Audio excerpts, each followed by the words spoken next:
Bonjour et bienvenue à tous. Aujourd'hui nous parlerons d'Astérion, un youtubeur détesté et très critiqué, plongé au cœur des dramas.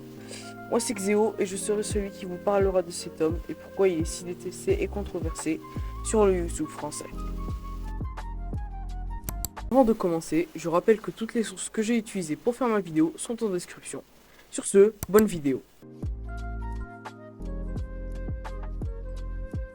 Donc pour commencer, qui est Astérion? Astérion, aussi connu sous le nom Kirby54, est un youtubeur qui commencera YouTube le 16 juin 2008 et est un youtubeur concentré sur le gaming et la collection de jeux vidéo. C'était un membre actif du forum 1825 de jeuxvideo.com et était plutôt détesté sur les deux plateformes, étant considéré comme très provocateur, égoïste et imbu de sa personnalité d'après ses vidéos.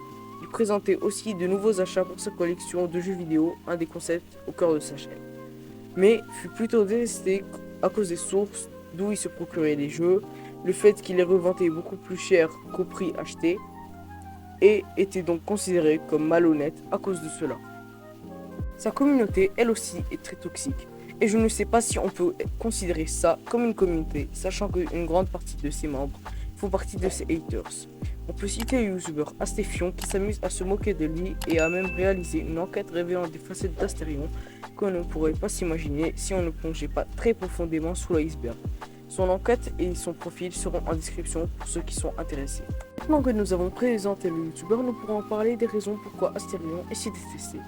Si vous avez bien suivi, Astérion est principalement un collectionneur de jeux vidéo. Il donne généralement son avis sur les jeux qu'il collectionne, des avis qui ne plaisent pas à beaucoup de monde, disant qu'il n'a aucun goût en matière de jeux vidéo et le critiquant car d'après eux, il fait du remplissage en présentant des jeux vidéo qu'il n'a pas encore testés.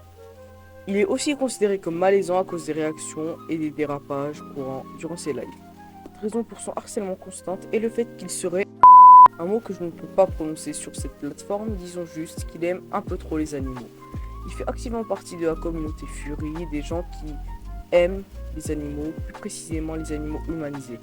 Un peu comme les personnages de Beastars ou les Minx pour les fans d'anime. Les membres de cette communauté font aussi généralement du cosplay de ces personnages, ce qui est des fois dérangeant et plutôt malaisant pour les gens autour d'eux. Car si on demande aux gens ce qu'ils pensent des Fury, ils seront généralement traités de fous ou de timbrés pour leurs attirances bizarres et dégueulasses envers ces animaux. En revenant à Astérion, comme dit précédemment, il est un membre actif de cette communauté et s'amuse même à classer ses personnages en humains par ordre de beauté et à quel point il est attiré par eux.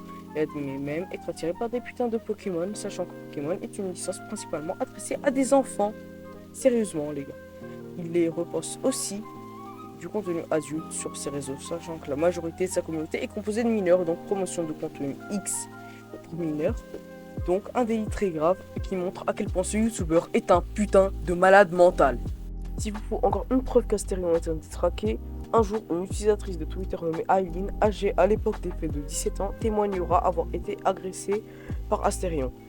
Les tweets seront affichés à l'écran et la source sera en description. Malgré les accusations, Astérion nie les faits et se défend en disant qu'on l'accuse juste parce qu'il fait partie de la communauté Fury et que ça ne rentre pas apparemment dans les codes de la société, et dire qu'il veut juste se victimiser. En conclusion, on peut déduire qu'Astérion veut juste faire du buzz. Il est une machine à buzz, taré, prédateur, fou, agressif et probablement malade mentalement. Sur ce, c'était Xéo. J'espère que la vidéo vous aura plu. N'hésitez pas à lâcher un like et à partager cette vidéo à un maximum de gens pour qu'ils sachent la vérité sur Astérion, et abonnez-vous à ma chaîne pour me soutenir. C'était Xéo, passez une agréable journée et à plus.